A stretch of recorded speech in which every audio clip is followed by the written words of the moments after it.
The following is a special presentation of iRacing on LSRTV, your home for sim racing.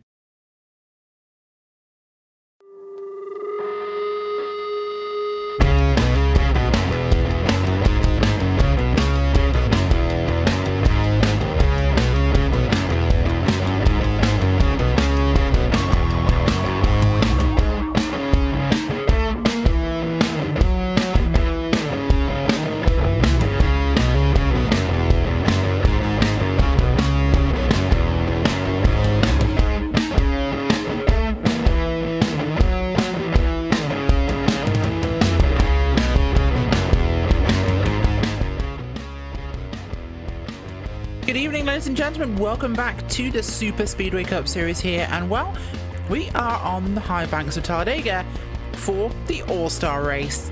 We have 70 laps tonight, 75 laps I believe it is, so we have 3 segments.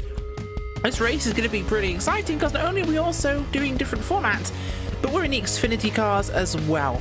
So these guys actually have to learn how to draft to the pack again. Who knew? Either way, it's going to be a fantastic race tonight, so I'm glad that you are joining us here tonight for the Sunwest Construction Superspeedway Cup Series and the All-Star Race. Rachel Whiteford, and I believe we also have Andrew Cardinale IV here as well. Andrew, great to have you with us. Yeah, it's great to be here, Rachel. Still pretty new to this whole scene. Haven't really seen one of these races before, but it'll be a lot of fun to get used to these new names in this series, and hopefully make the transition pretty quickly. Well, I'm going to really summarise this for you and any viewers who are just joining us for the first time here. They're going to go fast, they're going to turn left. That is basically the summary of how this stuff goes, and sometimes they're going to turn right. Probably more often than they should. Yeah, but they'll also be 3-4 wide, I feel, at least towards the end of these segments, and especially the end of the race. I think we've got a 15 lap segment to end this whole show off, so that should be a lot of fun to watch as these guys vie for position after position. Now what is going to be different is we are going to be swapping sessions between each of these because we're going to be setting the grid based on the finishing results of that segment. So somehow that made logical sense. Either way, we'll move forwards and we'll go with that. But practice is currently underway at the moment. We'll be wrapping that up very, very shortly here. About a minute and a half remaining on that. But these Xfinity cars, they stay in a pack far better here, Andrew, and this changes really the dynamic of the racing. Yeah, when you actually have to pack up and have to learn how to race, 3-4 wide at times, it really changes how you approach the race rather than just stringing out into, I believe these guys run the Cup cars normally, into a 1 or 2 wide just line of cars, either on the bottom or the top, normally the bottom on iRacing. But, when you're packed up like this, everything changes and wrecks happen a lot more often, and that's something they'll have to watch out for. Absolutely is, of course, and these guys need to make sure that that is the last thing they consider. Because they want to get through to the end of this thing, and well, our first one is going to be off here with the drivers we have right now. But these guys are all going to be, these are all winners, these are all past people who've had wins, championships, so point finishes, of course. So this is like the cream of the crop we're running with tonight. It should be a fantastic race. Entries for tonight we have Josh Hanna, Mark Jorgensen Jr., Chris Bassini, Rodney Warford, Corey Henry. We've also got, the drivers from the Open, of course. Dan Harrington, John Ludke, Michael Cozy Jr., Scott Warren, Justin Levine, Gary Champion, Travis Brown, Andrew Berger, Jason Altman, Mike Schultz, Spencer Freet, Robbie Lyons, Kyle Manger, Ruben second, Harry Tiller, Corey Smith, Austin Coop, and Richard Reagan Jr. And LSRTV's own Austin Coop made it in there. He's feeling pretty confident right now, but actually I think if we cut to a picture of him on track, I think he's trying to tip his car off the edge of the map. Good old Austin. Practicing for what he'll do in the end of the race. Yeah, I'm not sure that's going to be totally useful tonight, but what will be useful is just getting used to how each of these guys race, and I think they race normally with each other, so that shouldn't be a problem for most of them, but there's always, one little thing here or there, especially with the car change coming to Talladega. These things, they don't have a whole lot of rear downforce anymore. They chopped the spoiler pretty much in half about mid last year, and they draft a lot differently because of that, but it's pretty much the same old, same old. You get in a big pack, you try not to go 3 wide too much, and try not to lean on that right rear too much either.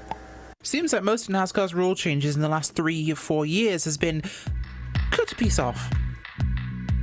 Yeah, it seems like it, and hopefully they give a little bit more downforce back to the Cup cars especially, but, whatever it is whatever it is. It certainly is, and well, as the drivers are going to head out right now on track for qualifying. Actually, they're not, because I think this is our race order. It is, in fact, we're going to go to your starting grid. pole tonight. It's going to be Rodney Wofford for this first segment. Chris Bassini in second place, Michael Cosi Jr., Gary Champion, and Mark Jorgensen Jr. Starting off in the 6th position will be the number 4 car of Justin Levine. Jay Riot will follow him up in row number 4, with Josh Hanner.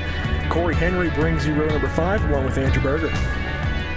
Row number 6 will be Reagan Jr. with John Ludke. Row number 7, Riverdale second, Spencer Preet. And in row number 8 now, it's going to be Harry Tiller. And finishing off row number 8 will be Corey Smith to Harry's outside. Kyle Manger will give us the start of row number 9 with Robbie Lyons to his outside. Travis Brown and Austin Coop give us row number 10. Row number 11, Dan Harrington, Scott Warren, and all on his own on row number 12 is Mike Schultz. He'll be bringing up the rear of our field. The car's going to move off now. We're getting ready for segment 1 in tonight's race. 30 laps. So these guys are not going to have a lot of time. And there's going to be 1 pit stop numerically based on their fuel. This should be interesting. Yeah, definitely, Rachel. These guys have to race pretty much just against each other. They don't have to worry about any pit strategy. It's just all out. Even the tires should last pretty solidly for 30 laps. You might get some right side wear, but it's not going to be enough to really warrant a pit stop, I don't think. So these guys basically just have themselves to race with, and obviously guys in the back, they might stay there. Guys in the front might go to the back at first, but end goal is you have to force yourselves back up to the front of the field to, I believe, make the cuts. I think we're making a couple of cuts. If not, then still you want to be in a good starting position for the next segment. You certainly do. And well, front row, Wofford and Bassini is going to be a strong one. Looking forward to seeing how this one will turn out, of course, as we head down the backstretch here at Talladega. Like we said, these cars draft very differently, and it's going to be a very different race for them. Of course, segments being 30, 30, and 15. So this will be interesting. The top 15 from each segment will progress. As we cut that one, or top 15 from the first segment, I should say, will progress. And we'll see how this one does play out, of course. But into 3 and 4 we come. Pace cars get out long left-hand turn down pit road very shortly, leaving that field in the command of Rodney Wofford.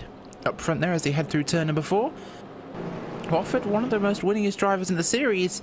Looking forward to see what he can pull out of this thing. And, well, Andrew, I promised to start this race a certain way to some people tonight. I don't normally do this, and I don't plan normally to do this, but, well, it's going to be different.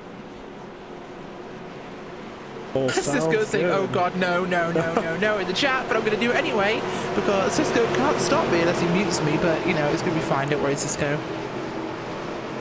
Heading into the trioval we come. Rodney Wofford leading the field with Chris Bassini in second place.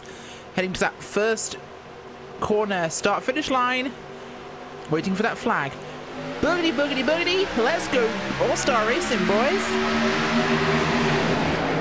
And I figured that's what you had in store for us, Rachel. But yeah, with the start-finish line so much further down the trioval, actually, as a couple of guys get that line here. Already 3 wide. They said hopefully they won't do it too soon. They didn't listen. They're already up there. The 4 up top, 50 in the middle, and it's the 37 Preet down low. Everyone's shuffling to get back in position here. The top side has absolutely collapsed here, Andrew. Yeah, everything changed up, and you see already, I'm not sure where the camera is by Cisco, but already some of these guys moving to the back side of the field, and 3 wide in the back. I think the front of the field should do okay, shouldn't get too packed up too quickly. Obviously, we see 2 wide here. That's pretty much normal for these cars, pretty much like the trucks. They got a lot front downforce, not so much rear downforce anymore, but they can pack up, they can run 2x2 pretty easily, and you might see that outside line do more than you'd think. Certainly might, and they're working on it now. They're forming the outside line all over again, getting ready for a charge here, led by Bassini along with Champion, Hanna, Berger, and Preet, who's moved himself up the field there. Looking like a pretty consistent top line. These cars don't move around nearly as much as the Cup cars do. No, they are a bit more planted than the Cup cars, and it really just comes down to downforce when you talk about that. But you see Chris Bassini working on the top side already. He got a good run out of the corner. What you're going to see a lot tonight is that top line mount runs out of turns 2 and 4. Then the bottom side pull back ahead a little bit through the corners. It's a shorter way around the track, but the top line has more momentum getting to the straightaways. It certainly does, and well, they're going to keep trying to do exactly that, as the low side really not being as consistent at the moment, and just a bit more spread out at the moment, Andrew. The top side seems a bit more hooked which they have to be to make any progress, but yeah, we're going forwards as we try. And already 2 laps down out of the way for the first 30-lap segment, and these guys are still 2 by 2. I think we'll see this up in the front all race long, no matter what segment it is, but you see guys further back starting to get single-filed out, just kind of biding their time, but they're going to have to push back out to the front sooner or later. They can't stay back there too long. They'll have to risk getting lost in, I guess, just, I don't know, the All-Star race hype. Preet up top again, and he loses some track position. He'll get filtered back here. Maybe he wants to eject early on. It's looking a bit dense up front, and, well, could be a wise choice with how close they're racing. This might be the opportunity he needs to give up just to survive this segment.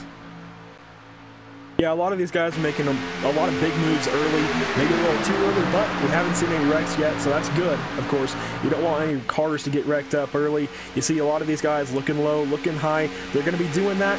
A lot of the time, could just be getting air to the nose, but either way, some of these guys are going to want to fall to the back, like I've mentioned a couple of times already. They just don't like what they see up front, want to get out of it, want to keep their car in one piece, and that is a great move by them. It is, and of course, these Xfinity cars do have considerably more downforce than the Cup cars. They're a lot more stable, so drafting in a very tight pack much easier with these cars, I'd say, than the Cup cars, and they do overheat a little bit more because they do punch through that air bubble a lot more consistently, so you will see them warming up. But they are squared off. They can push pretty well. Yeah, but you do still have to be weary about pushing to the left or the right of a bumper, no matter what car it is at Talladega Daytona, because, well, especially in these cars, really, because there's only about enough spoiler right behind the window, and that's it. So they lose a lot of side force, and we talk about that at a lot of tracks normally with the Cup cars, but they lack a lot of side force here at the plate tracks with that narrower rear spoiler, so you have to be really careful at how you push somebody here at one of these tracks. You have to make sure you're pushing square.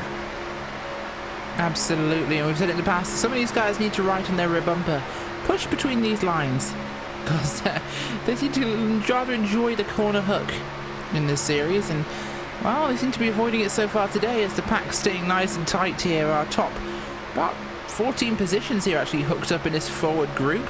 A bit of shuffling right now as people just constantly back and forth on the racetrack as 76 of Cozy Jr. just, no, so Scott Warren dropped back a little bit there and went up to a third lane just to avoid running to the back of that group, but maintains his momentum, falls back in line as it's going to be Wofford leading, Passini still leading the outside, and not really seen a concerted charge by the outside until right now. As they get a big run here into turn 3, that lead though will be eaten away by the sheer less distance that the low side has to run. Yeah, that's the first big run we've seen Gary Champion give to Chris Passini, other than just out of the corners like I talked about. But if they can keep mounting those little bits of momentum, eventually I think Chris Passini will end up leading one of these laps and probably end up taking the lead outright from Rodney Wofford down there in the 3 car. They just got to keep doing what they're doing right now. They're doing a really good job of maintaining that top line and just keeping side by side with the leaders, and that's what they need to do at first. Absolutely, of course, and all the run they had has dropped back with the 01 of, that will be, of course, Travis Brown drops back to the rear of the field. Topside still not really managing to find the ground it needs. They're hooked up, but it seems that track position will be paying in this race today already, as we're not really seeing any big pushes happening yet, but everyone just running the laps in now. Nobody wants to have any problems at this stage, of course, as there are no yellow flags. Well, this means if they wreck, they wreck. Yeah, I actually hadn't noticed that, so that's a good call by you, Rachel. But, I mean, that really does change the name of the game. You kind of have to push at this point. Just don't get your car in too much damage. Oh, as we say it, got a wreck. We have a wreck, and there'll be no caution for this, as we'll get a replay of what happened there. Rodney Wofford, your leader, gets tipped, as it's actually the 01 gets netcode bumped by the 18 of Champion down into 3, puts it up into the wall, and it's really all 3 of those cars get caught. Berger slaps hips with one driver there. I believe that was the, I'm looking for him now. Yeah, Berger pins the 4 a little bit, but they all managed to get away with that one as a few cars behind them crash, including Ludke as well. Everyone else reforms though and carries on running, so we have a much smaller lead pack here. 9 cars. Hannah takes the lead with Levine, Jorgensen Jr., Berger, Altmans, Tiller, Corey Henry and Cozy Jr. at the rear. So, well, this is some Mad Max stuff right now. I've got a couple of little 2-3 car packs further back as it's all broken up, but a number of cars are very heavily destroyed, including Piscini, including the likes, of course, of Wofford. This has definitely changed our race. Yeah, it really has, and the entire dynamic in the front pack is going to change for the rest of this 30-lap segment. I'm not sure how the race admins will attack the guys that have damage and maybe can't continue. I'm trying to see, they do have one fast repair, so they'll be able to get their cars back on track, might lose some laps. I'm not sure how that will be handled by the race admins, but you mentioned them at the top of the show. This is the cream of the crop. That's why we saw such a long gap between the start of the race and the first incident. It still wasn't even 10 laps, but it was still more time than you would usually probably get as these guys try and figure out exactly what they got to do the rest of this race. But you see at the front, Josh Hayner, Justin Levine now taking over the bottom and top lines respectively. Yeah, they are, and this really changes the dynamic now. We have a smaller group. You'll actually see the draft have more effect in a small group, as you see the 4 here of Levine really pushing to take that lead here. And right now we're talking about our top 15 cutoff. Austin Coop is actually just outside that cutoff right now. He's running with Robbie Lyons as a 2-car draft, so if he can get past Lyons, he might actually ticket himself in there by virtue of just having to pass one guy, which is possible, unless we have any more fall off further up your field, of course. A couple of 1-car groups that might drop back, but it's that top pack that are really the leaders here. Wofford, of course, is on pit road. He's retired. Piscini's come back out with a repaired car, so has Champion. And with no cautions, they're really going to have no real look at this one unless they get some major drama on the track. But at the moment, it's Levine to the low side. No, Levine's still on the high side, sorry, with Hannah. Jorgensen Jr. leading a charge on the low side with Altmans and Henry. Yeah, and you mentioned Austin Coop back there with Robbie Lyons. I think they're in a great position no matter what happens up front. I think both of them should transfer on. We got to count on at least one more incident happening up in the front, I think, Rachel. There's too many cars right now in this front pack. I think with these Xfinity cars being a little more, I guess, wanting to get a little bit sideways sometimes, and we already saw one issue with netcode. That can happen a lot. It's just part of racing on a sim. So even just with 9 cars, it might not seem like a lot, but in reality, everything that goes into a simulator making the connections work, anything could still happen, and it probably will. Just Murphy's Law. Oh, and Murphy was definitely a cup car driver. That is something we've seen in the past, and, well, at the moment, Jorgensen Jr. leads that way now, with Altmans pushing him in that John Deere Ford Mustang Xfinity car. In fact, it seems to have got a lot of Mustangs up front, apart from the 2 Chevys there of Jorgensen and Levine. Looks like Hannah's dropping back a little bit with Levine here as the Miller and DC Solar cars just can't quite hold it to the big power there of the AC Delco 88. As, well, just as I say it, they completely proved me wrong, and the 2 gets a good shunt past at the very sharp end. Here comes Harry Tiller though, as Hannah just cuts in front of the 88 by a hair's width. Harry Tiller is coming on fast. That pink 69 car is rapidly approaching the front. Yeah, and that was a great move by Josh Hanner to finally just... Or no, sorry, not the... It was... Who moved down? There was somebody who moved down. I missed who exactly it was that moved down, but something happened up in the front. That was interesting, but anyways... It was Hannah. Hannah dropped down in front of 88. Okay, yeah, that would do it. So, yeah, Josh Hayner taking back over the top line. You'll see those kinds of moves. Dale Earnhardt Jr. made it famous in the actual Cup Series. I think we'll see that a lot the rest of the night. You know, there's no points at stake, so they can just do whatever they want at this point. Hopefully they don't do too much, too aggressive, but we'll see a lot of good racing, I think, once they actually get used to these cars. I think if we were in Talladega week here on iRacing, it might be a little bit different. We might see a few less incidents, and we see the 2-car go around by virtue of the 88.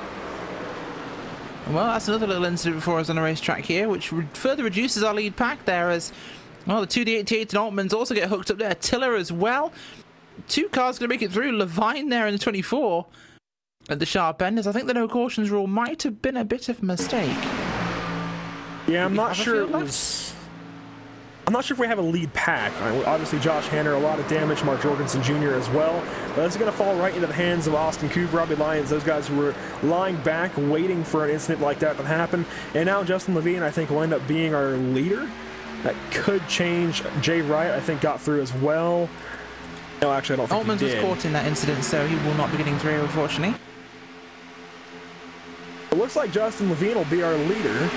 Travis Brown following him up with But he's 3 seconds back. So yeah, the lead pack right now is pretty much just Justin Levine with a couple of lap cars. Looks like the 3 of Wofford and the 16 of Mike Schultz.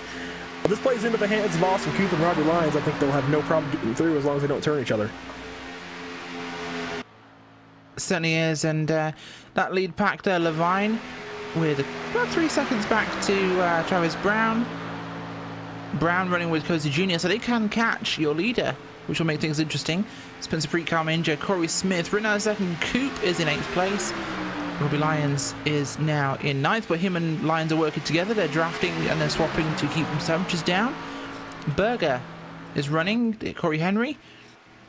Well, out of these drivers, we have up to P14 one lap down. This has really changed this race. Well, you know what I just noticed, Rachel? These guys only have a 55% fuel cap on these cars, so they do have to pit road in these first 2 segments. Coming. Here they are.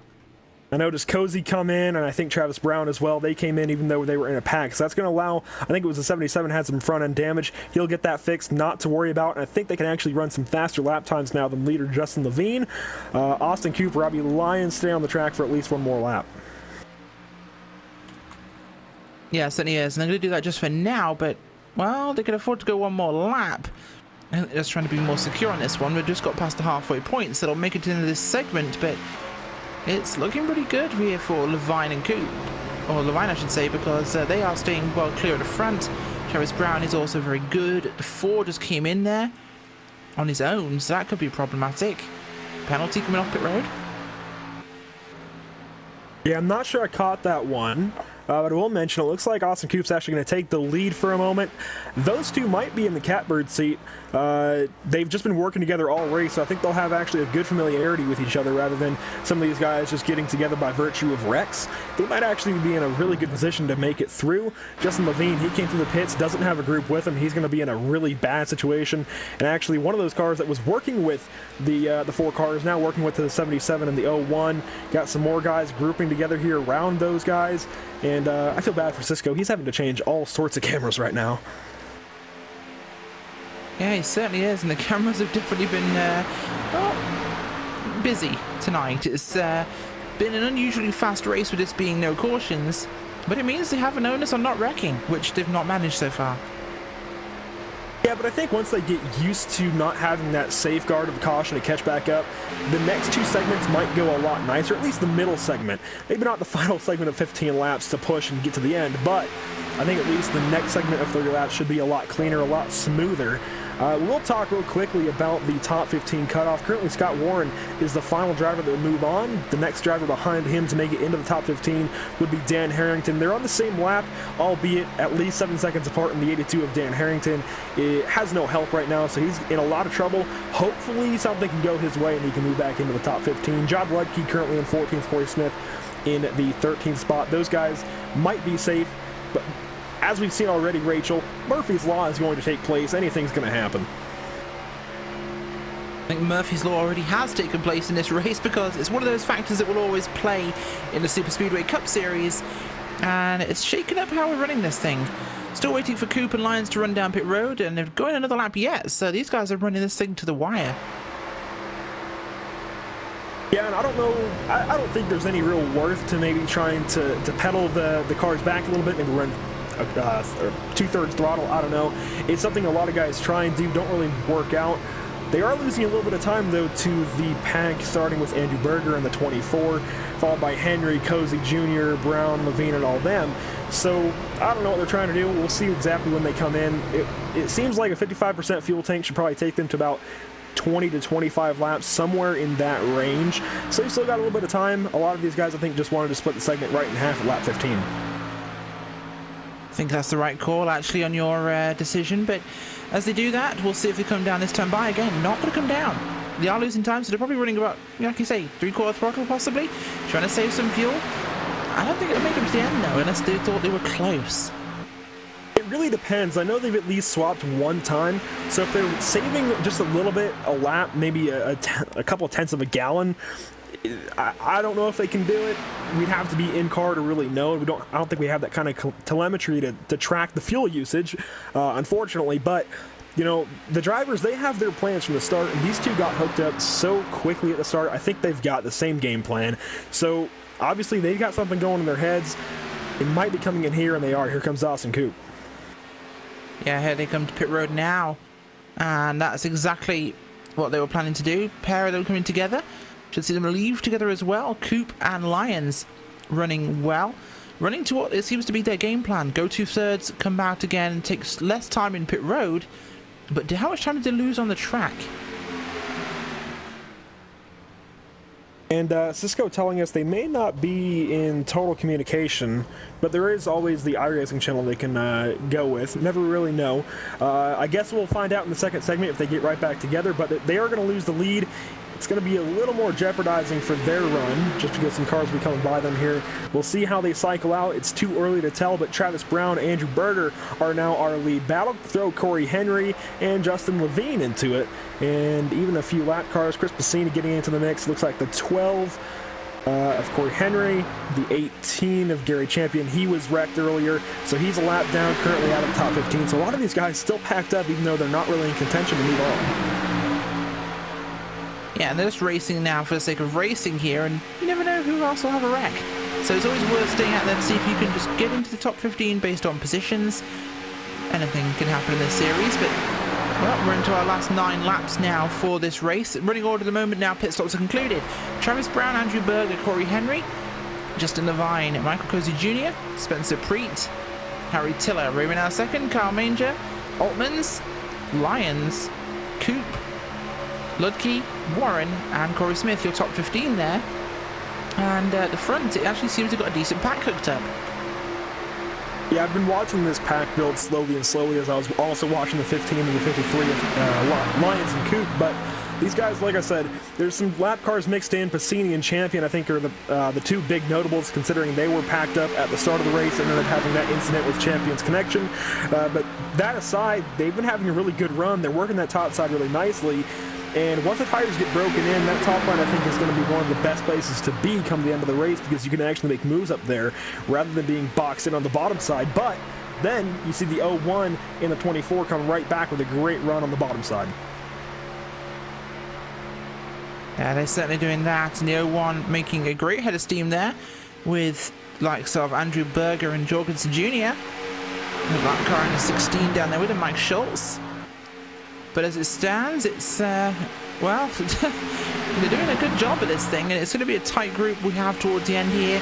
Most of these guys are kind of in that same group, about a top 5 here with this front pack, so that'll really turn up the intensity. We'll have at least a fight for this win in about 7 laps.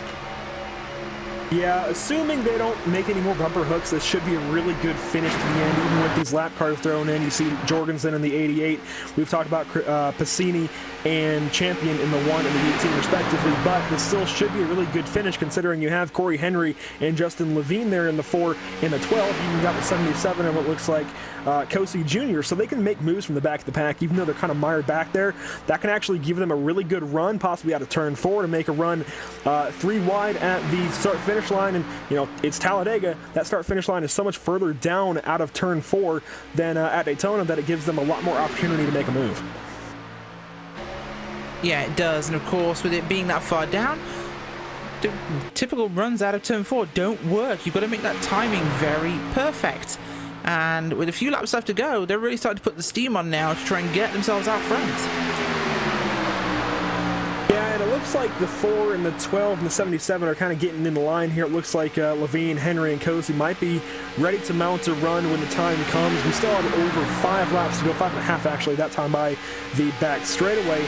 But right now, there's not a whole lot that Brown and Berger can do on the bottom side of the 01 and the 24 other than wait. Because they can't really get away from this pack, and if they fall back, they're just losing positions. There's no reason to do that. So they've got to just stay where they are, do what they can to get that front line as far forward as they can, try and eliminate the possibility of a big move coming out of turn 4 down to the tri-oval. They've just got to do what they can right now to stay where they are, not lose anything, and not cause anything. Actually, and now you see Berger go to the top side, so I was completely wrong as Andy Berger looks for that lead in turn 1.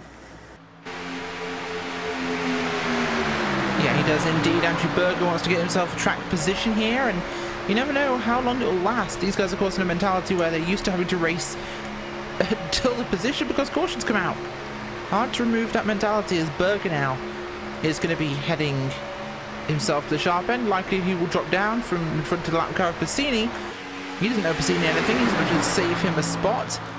He's a lap down, but if he gets him in front, that could save him some spots in terms of the top 15, which would help him with the likes of Mark Jorgensen Jr., who's also a lap down. Those two both want to get through to the next segment. Biggest thing here, of course, Andrew, is look at the names who aren't in the top 15. Rodney Warford, Josh Hanna, Regan Jr., Dan Harrington Schultz, Champion, Piscini, Jorgensen. These guys are all outside the top 15. That is absolutely huge. Yet again, I'm not totally familiar with the series and who's strong and who isn't, but this gives a really good chance Basically those guys.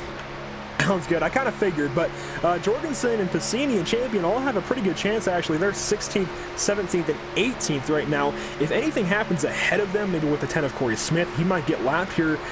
Maybe not by the end of the race, but if something big happens, you never know. Scott Warren, John Ludke, those guys are towards the tail end of the top 15 cutoff. If something happens to one of them, they can make it in. You see Jorgensen, a great save out of 4. Schultz almost lost it as well, but they all hang on to it. A great save there. That's going to give way to the top line. We should see Andrew Berger get a big run out of 2 here and possibly clear the 0-1 on the bottom side down the back straightaway. Actually, into 1. Yeah, we should indeed, but will they manage it is a different question entirely. And as it's standing, it's still staying fairly standard. Berger out front from Brown. 2 lap cars then. You've got Piscini and Jorgensen, 18 on the outside. That is a lap car also at this stage in time. Gary Champion, you've got 4. Levine in 3rd place back there. And what is essentially 6th. This really shakes this up. And you've got the 12 and the 77. Just level with the 16 there, who's also that car, Mike Schultz. So our real top 5 are very spread out here as we come on to 29 this time across the stripe. 2 to go. Yeah, but don't count out the 12 or the 77, obviously, with the draft. They catch right back up to the back end of Levine, and they're going to have a really good chance now. A lap, or 2 laps to go. Going to have a lap and a half out of turn 2, and you already see a move from the 12 car. That's Corey Henry looking to the top side. He's going to have a run, possibly, hopefully, going to make this interesting out of turn 2. You see the 0-1 actually drops out. He might not want a part of this, and he's actually going to go all the way to the back of the top 5. That's going to give way to Corey Henry actually on the top side. He should be our leader if Justin Levine can't get back to him. Now a 3-wide battle for the lead behind a couple of lap cars. They told us to keep it exciting, and they haven't been wrong so far. Bottom line, this isn't working for these guys, it seems. They are just not getting the progress they want. Yeah, and it's really unfortunate now that Gary Champion and Chris Piscini and even Jorgensen aren't in the top 15 right now. They're probably going to get cut, even though they're up here racing like pros. They're making great moves, keeping themselves up in this front pack, even though it's not for position. Almost got the 4 car. That was Corey Henry that almost got Levine, but now it's going to be 3 lead lap cars on the outside of 3 lap down cars and 1 lead lap car. You see the 24 actually get shuffled out to the apron for a moment, but Jorgensen lets him back in. That's Andrew Berger in the 24 Exalta machine.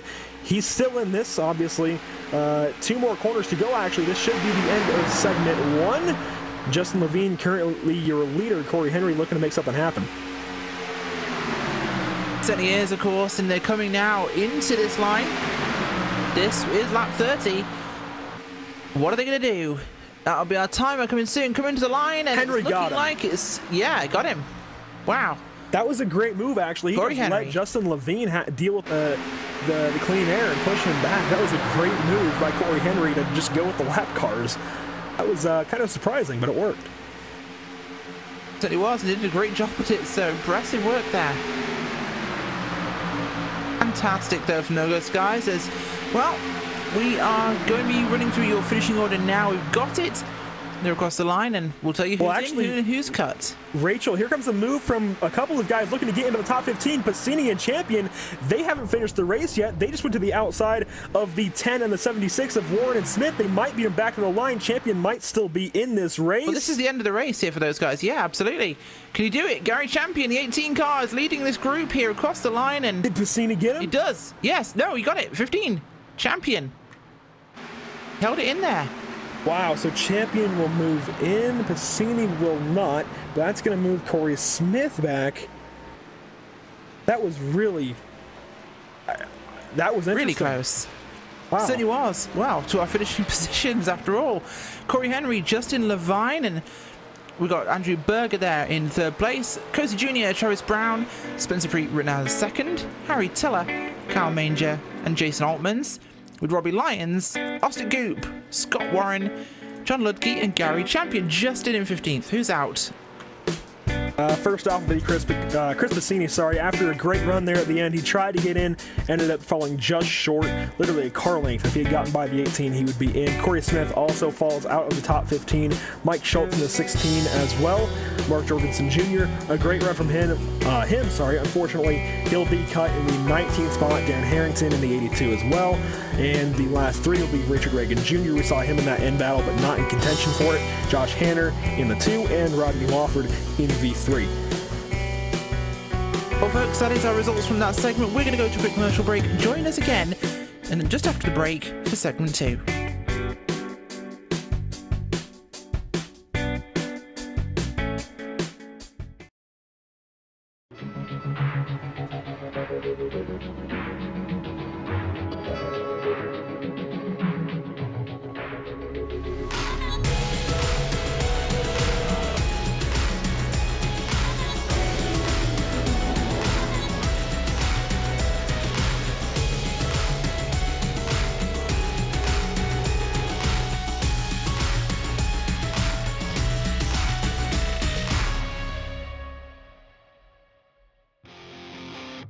The Triangle's biggest sports event of the spring comes to Raleigh on April 7th when the Cars Response Energy Tour visits Wake County Speedway. Tickets are on sale now for the biggest event to hit America's favorite bull ring in its entire history. The biggest late model stock car drivers like Josh Berry, Sam Mayer, Lane Riggs, and Deep McCaskill hit the quarter mile for a night full of action. April 7th, the Cars Tour at Wake County Speedway. For more information and tickets, visit carsracingtour.com.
Welcome back to the Superspeedway Cup Series here tonight for the All-Star Race presented by Sunwest Construction.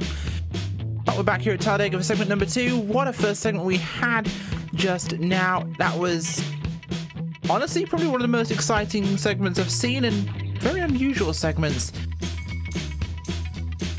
Yeah, Rachel, it was a bit different. No cautions, as we'll see all night long, but it actually was really exciting. They had a bit of pit strategy.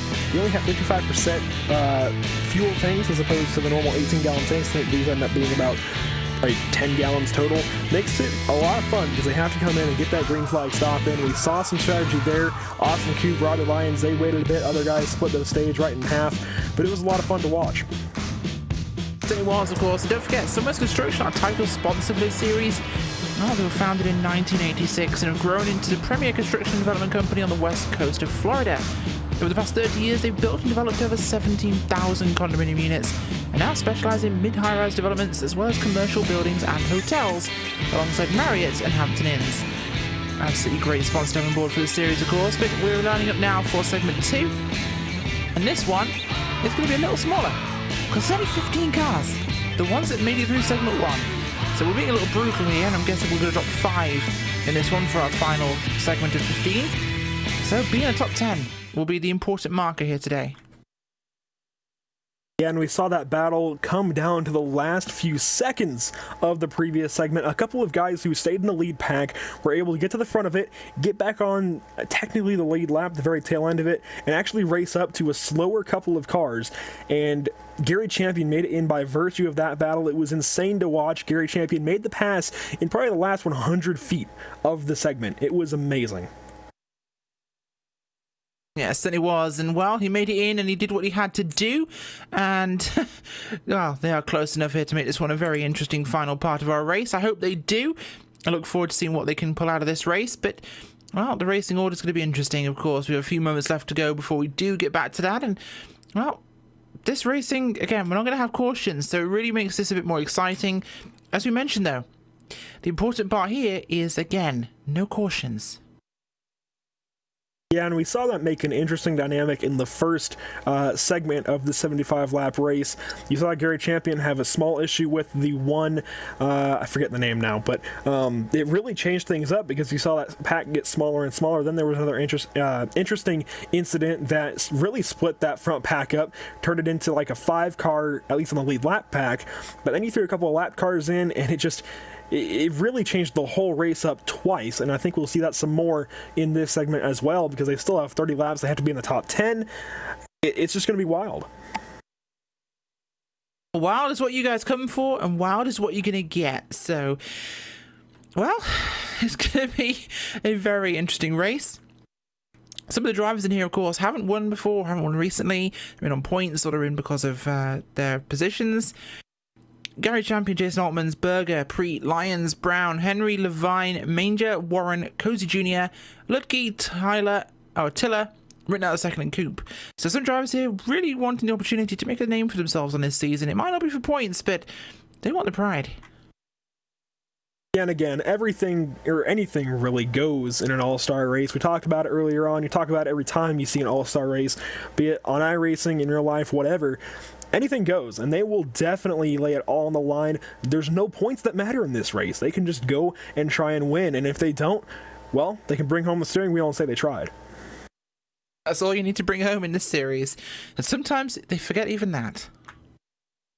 Yeah, we saw a couple of big moves earlier on that really cost a couple of guys, but in general, it was small things, like a little bit of netcode, one small bumper hook that took these guys out. In general, they made all the big moves work, which is really surprising.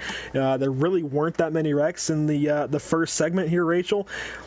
I think that's going to change in the third segment, but we might see a little bit more calm out of these guys through this second stage, since they're more settled into these cars and everybody around them. They might drive a little bit easier, but I'm also kind of asking for a lot at a Superspeedway.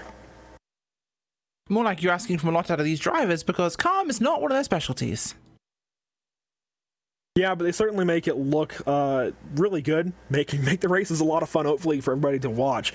You know, even Gary Champion, like I said, in the last 100 feet, barely edged out, I think it was a 10 car in segment 1.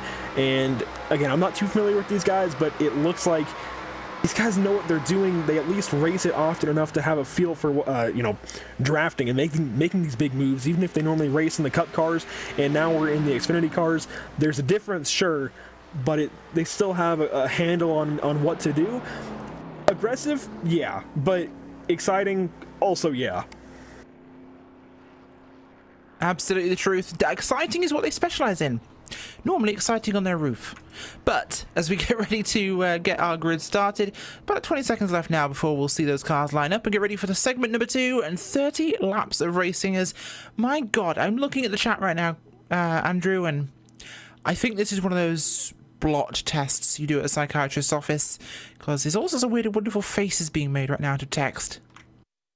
Yeah, there's a lot of guys that do that. I'm not sure exactly what they plan on getting out of it, but hey, they're using the chat feature. At least they're using it. Trying to interpret it. It's almost like Braille at this point.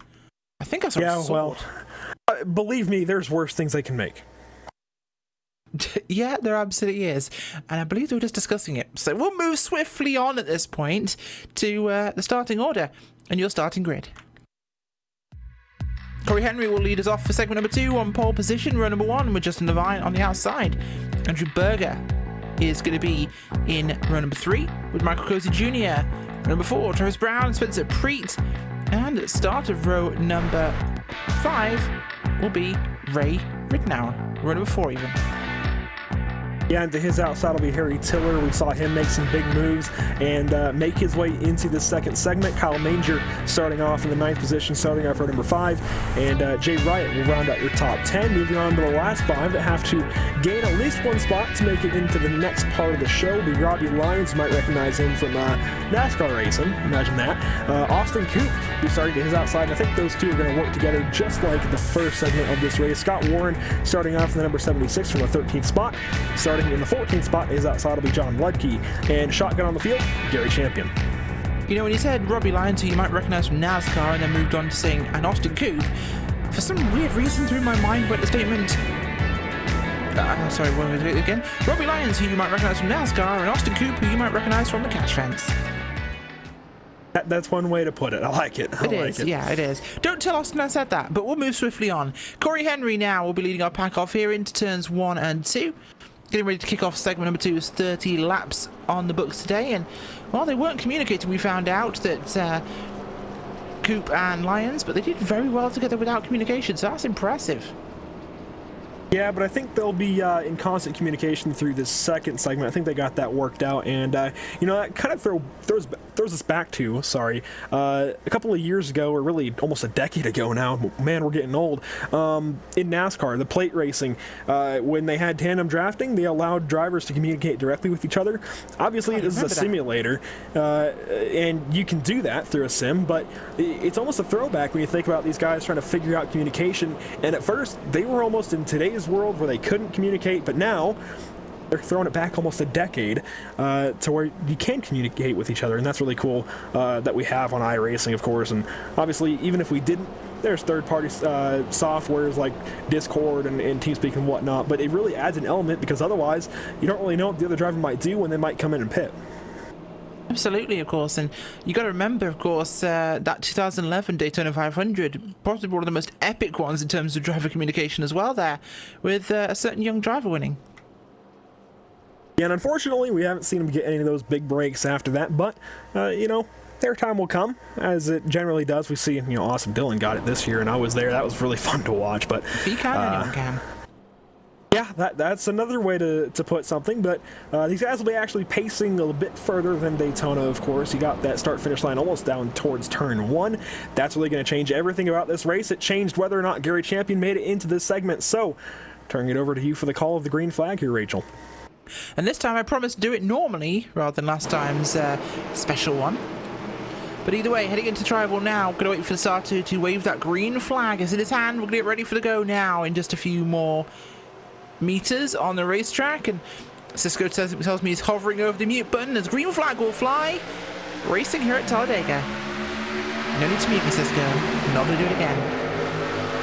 And you already see a couple of guys further back, the 50 most notably of John Ledke, kind of falling out of exactly where he was at the start of the race. Looks like maybe Austin Coop moved down in front of him to get in front of Rowdy Lyons. So that's going to give a big gap for Ledke to maybe make a move, actually. Maybe get a big pull out off the draft out of turn 2, maybe turn 4. We'll see what happens. But currently, Corey Henry is your leader. He made a great move as well to get by Justin Levine for first place in segment number 1. Now Andrew Berger working on the bottom side to get that 12 car further into the lead, but Michael Cozy Jr. has other ideas on the top side. He does at the moment, and we're going to stay with that 2x2 for the moment in this lead group here. 12, 24, 4, 77, 01, 87, 37, 69, and 25. Sound like a bingo caller right here, as just making sure these guys are doing exactly what they need to do right now. The outside lane a little bit weaker than the inside, only 4 cars up there. But they are making big progress though. 4 cars more hooked up than 5 on the low side. Makes a difference. They get good momentum into the corner, but they aren't going to carry it through there as they head up the backstretch here. But could be a good chance for Levine to make a run. Yeah, and if Levine can get clear of Corey Henry on the bottom side, I think we'll see that 4-car move down, just like we saw, I believe it was the 2 in the first segment, kind of playing like Dale Jr. a little bit, the Pied Piper at the start of segment 1. We might see that out of these guys a little bit, but they have to get clear of somebody either on the top side or the bottom side first, and that's going to be tough to do, sorry. Yeah, not a lot of room or momentum on this track with these cars when the packs are so closely balanced. It's hard for them to really take that advantage and get ahead. You see the big runs you saw in the Cup cars don't really happen here. Sustained momentum. The actual process of drafting and swapping and getting back in position. These are all talents you need for the Xfinity cars to really make good progress, and they stay in that dense pack much more easily. Yeah, I was really surprised in segment 1 by how little these guys actually got 3 wide. I think it's going to change in segment 3, even though they're only going to have, I think, 10 cars. But still, 3 wide is a lot more doable with these cars here at Talladega, Daytona, wherever they go. We'll still see this double file racing no matter what car it is normally, but you are more liable to get single filed out in the Cup cars, and I think that happens sometimes, quite often actually, especially at Daytona. But here at Talladega, there's a lot more room to make moves work, so you see 3 wide a lot more often, and with these cars, when they pack up like this, you're going to see it all race long. Even if we start seeing wrecks happen in the middle of the field, I think we're going to see at least a couple of double wide battles here and there, no matter who gets taken out. And obviously 15 cars, 10 cars for segment 3, really going to change things. Not a whole lot to work with, so you see already Austin Cube, Rowdy Lyons heading to the back of this pack. They can't totally fall back like they did in segment 1 because obviously so fewer cars to have to beat. It's going to be tougher to move on. Certainly is going to be tougher to move on, and they have to go stick with it this time and gamble that it will actually stay on, but well, it's going to be close. 2 packs staying very equal, so 12 Corey Henry got a little bit sideways there into the triangle. Yeah, everybody hangs together. Justin Levine now on the bottom side. He's going to try and leave that bottom side, maybe clear of the 77 of Cozy Jr. again. He actually just made the move down there. Corey Henry now going to have to work from behind a car. First time he's done that in this segment. Andrew Berger now 3rd in line. He's going to have to try and hang with the 12 car. Going to be tough. Whenever you're 3rd in line behind a tandem of cars, it's tough to hang on. Now you see Corey Henry taking it 3 wide into 3. We'll see if it works. It works so far. There's a lot more room here than Daytona. Yeah, it certainly is, and you should be able to hold on to it, but we actually have 3 full-on lines here going rather than just 1 car taking it 3 wide. It's 3 actual lines before the 01. 1224 drop down to the low side. 50 and the 97 stay in the middle. Making good progress. They're getting shot to the middle like a cannon. Oh, a block move makes things a little bit interesting. They nearly went 4 wide for a second, but almost looking for a partner. He's going to push the 12, will he? He will stick with him. 77 with Cozy Jr. will drop down to here. All of a sudden, it kind of gets a little bit more, well, calm. Yeah, and that's quickly going to cycle the 50 car back to the backside of the field along with the 01. Looks like he's trying to get out of the situation, try and hang on to that car, keep it in one piece. You saw Preet try to go 3 wide or 4 wide a couple of times actually down the front straightaway. Didn't make it work. Now Corey Henry going to take over the top side with Jay Wright behind him. Not a whole lot of help up there though, so I think that bottom line will reign supreme at least for the next couple of laps. That's highly likely there, of course, as Yeah, just for anyone confused at home, the ticker shows Jay Riot. That's his actual league nickname. The guy himself is Jason Altmans. That's why we refer to him as such, of course. There's him and Levine and Henry on top side pushing hard here to get past Cozy and Berger. Scott Warren written out second on the low side with Travis Brown there in the 01 at the back of that group. Levine making good progress. Could he have enough room to drop down here? I think he's just not quite clear. He won't make it by the corner because there we go, the overlap comes back as the low side just gets that advantage, but it's really tight at the front. Yeah, but they are pretty calm right now. You mentioned that a moment ago, and I see guys saying in before they wreck. Well, I don't think they're going to wreck here for a couple of laps. Obviously, they can still do it, no matter when you're around another car or even on your own. Sometimes at a plate track like this, you can wreck, but this is the calmest we've seen these guys all night long so far, be it segment 1 or segment 2. So I think they're gonna keep their cars in one piece at least for the next 5 or so laps until they pack up again. It really depends on what this 76 does. I think the 76 kind of holds the key to what happens the rest of this race. That is Scott Warren. He's actually gonna let Corey Henry in. I think he's being rather complacent right now. A good move from the 76 car. Is indeed a very astute observation there, saying that that's the one who will be 76 will be dictating how this thing goes to an extent. And I think you are right, he is going to be one of those pusher cars that really has an impact. And of course the leader and the cars right behind the leader, they carry a big impact on how this race goes, but really it comes down to the momentum from the back, because the leaders all react to what's behind them, and of course the guys in the back react to what's in front of them, so they have to watch the middle of the pack. That's where a lot of these moves really originate. Even if it's just one small bump, it can turn into a huge line of cars moving by the leaders if enough momentum gets gathered. So you always hear spotters in the real races sometimes calling what's 3-4 cars behind whatever car they're spotting for. That's because whatever happens that far back is what's going to dictate that next set of laps. And now you see a couple of guys who were in the back just a lap ago, the 69, 25, and 50 of Tiller, Ludke, and Manger. They're all now almost into the front battle here for the lead. Absolutely, and this is the so-called elevator effect of super speedways. Well, you can sit there for hours and it won't turn up, but once the elevator's moving, it's about time to hop on. When it's sitting stationary, there's no point in going to a different lane. But when the outside line has momentum, if you can get out there with some yourself, get picked up by the elevator, you can go straight to the top floor. In this case, the front. And where Justin Levine and the 76 of Scott Warren were about to go to the back of the pack just a couple of laps ago, they're now back to battling for the lead. Levine has been in that position a lot. Now the 97 going below the WL line, I think, making one heck of a move. He's not going to get let back up. Oh, and we got our first wreck. We do, and it's not as big as it could be, but it's certainly bigger. There is not going to change anything as we keep a look at Andrew Berger there. Tipped by Cozy Jr. He gets hooked to the corner as he slides up and down his bumper. That was actually 24's fault for moving up and down. Catches 1 or 2 cars with some bumper rubs. Only he's really completely out of this thing, though. Everyone else keeps moving. That's going to spread this whole field out, and it wouldn't be a bad time right now for some of these guys like Andrew Berger to come in and get your fuel, get that fast spur, head back out there, and if it can still happen, I think the 24 is still in this race.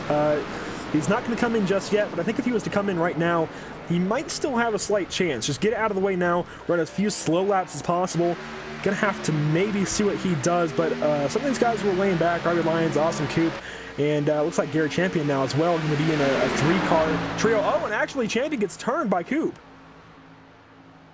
Oh, he does indeed. Tell us what happens. Let's get a replay up for that one.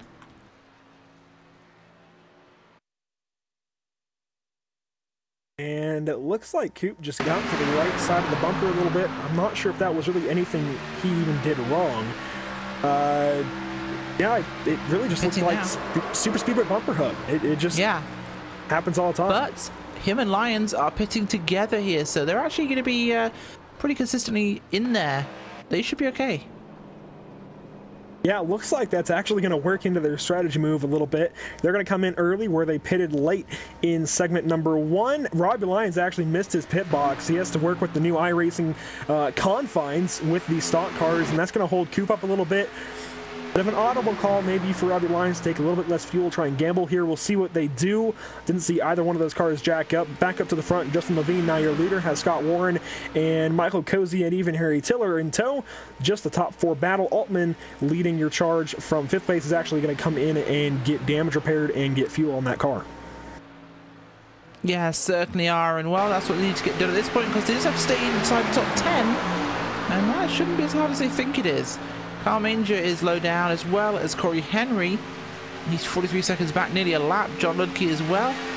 Robbie Lyons and Cooper coming back out again. They're below the cutoff for now. Right now, second is going to be above that. We'll see how things cycle through, of course, on our pit stops, but it's staying fairly balanced as Champion goes down on his own. That'll cost him. Austin Coop and Robbie Lyons are going to lose a lap here as the lead four go by them on the top side, but that's actually going to help Coop and Lyons because they're actually going to catch Ray Rittenauer, going to get one of themselves into the top 10, I think, at least for the chance. Actually, now Andrew Berger moves to the top 10 cutoff, and he's in the pit, so that will get the 53 and 15 a position. So now Coop and Lyons one spot out. If they can catch the 12 of Corey Henry and the 50 of Ludke, they will get that spot, and those guys are still coming up to speed, it looks like. Separated by a little bit. That might play into the hands of Coop and Lyons. We'll see as the race goes on. Rittenauer also going to be losing time to the leaders. Will go a lap down at some point. He's already 43 seconds back. Yeah, not looking positive for him there, but otherwise it will still play out here right now. And we're going to see this one go there. Okay, someone went through too many pit stalls, apparently we're seeing. I think that might have been a joke, but we'll see. As it stands, top 10 in anyone's in the lead lap, so we've lost 5 cars off the lead lap. That includes Coop and Lyons. And they will actually make a couple of passes there on Ludke and Henry. That gets them into the top 10. I believe the both of them should be in now. We'll see exactly how that plays out. 8th and 9th. But they're still not totally safe. They still have to get a couple of spots here if they want to be, I guess, safe within that top 10. And of course, the car's ahead of themselves to pit. So we'll see how this goes. Obviously, they can try and draft up ahead of them and gain a little bit of time here.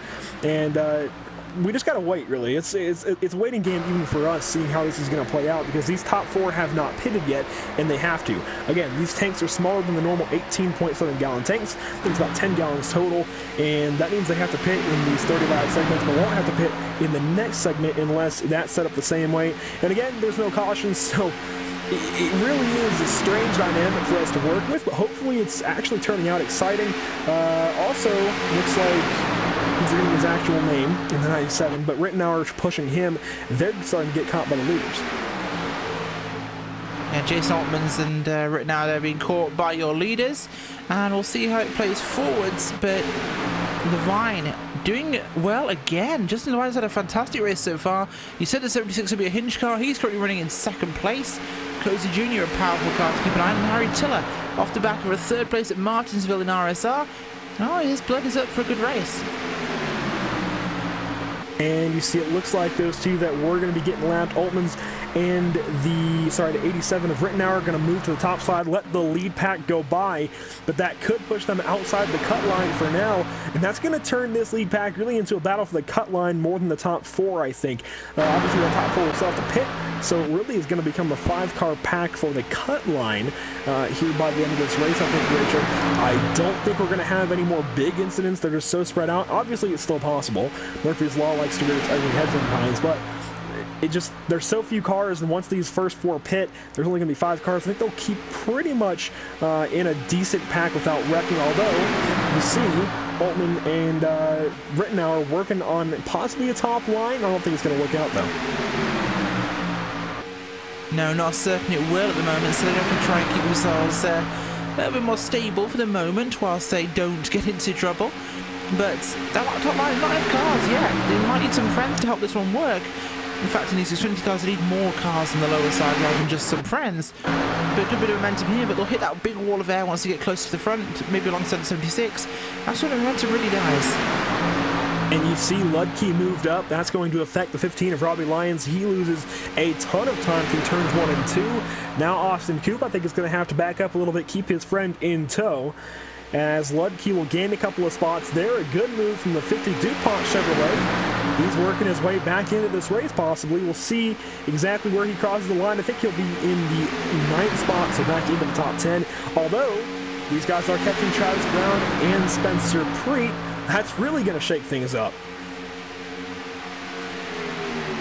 It certainly will shake things up, of course, as those two could definitely get involved in this thing if they can catch up there. And, well, they'll be able to help decide things. Trouble is, though, of course, it's going to be tough because they have friends in this pack. They can choose who they help. Exactly, but I think the tandem is showing that it's not exactly the way to go, because you see the 01 and 37, they were working together on their own in a tandem. It didn't work out. You see how quickly they're getting past. Just the speed difference alone is absurd between the tandem and the pack. NASCAR has really done a lot to eliminate the benefits of the tandem draft, and you see it right there. So they're going to now battle it with, you know, Austin Coop, Robbie Lyons, and, you know, John Ludke, Ray Rittenauer, and Jason Altmans. That's gonna be a really big pack now once these guys, well, even once the top 4 pit, that's gonna be what, a 7-car pack. And we saw what happened with a 15-car pack. Maybe only half the damage. We saw 1 or 2 cars get damaged earlier. That's still 1 car that could get really, for lack of a better term, screwed over. It is, and this pack seems to be a lot more sensible when it comes to how they're racing. We've seen far less incidents, and that's making for a much quicker race, actually. These guys are all still largely running, apart from a few drivers, and, well, with apart from your top 4 being on the lead lap now, it's going to be a very interesting end. Yeah, and this pack is giving us our top 11. Believe it or not, only 4 cars are on the lead lap, and they're all going to come in at the same time, making their pit stop. Oh! The 77 goes around. That might move him out of the race. Cosi Jr. is going to have to get back going, try and get some fuel in that car, and try and keep up with the lead pack, but that might have just ended his chances. I think you're right. That was a big spin coming onto pit road for the 77 of Cosi Jr. And, well, you lose that little bit of time in a draft pack, and it costs you hugely. I doubt anyone will wait for him, so he could very much be up a creek right now. Yeah, and up that creek without a paddle, considering he's got to wait for fuel now, and I don't think he's going to have any chance of keeping up at this point.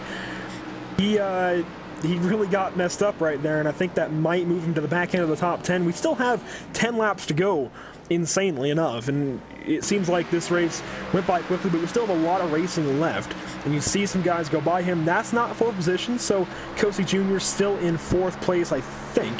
But here comes that pack now, 3 wide. You see Ludke in the middle. Altman going to try and draft up to him, almost contacting the 1. The 37 does clear the 50, but not that time. They somehow made it work. Somehow just made it work there, and, well, they've managed to hold on to it. This is including, of course, Coop and the drivers of Lions, who are, for now, in the top 10, but it's going to be marginal.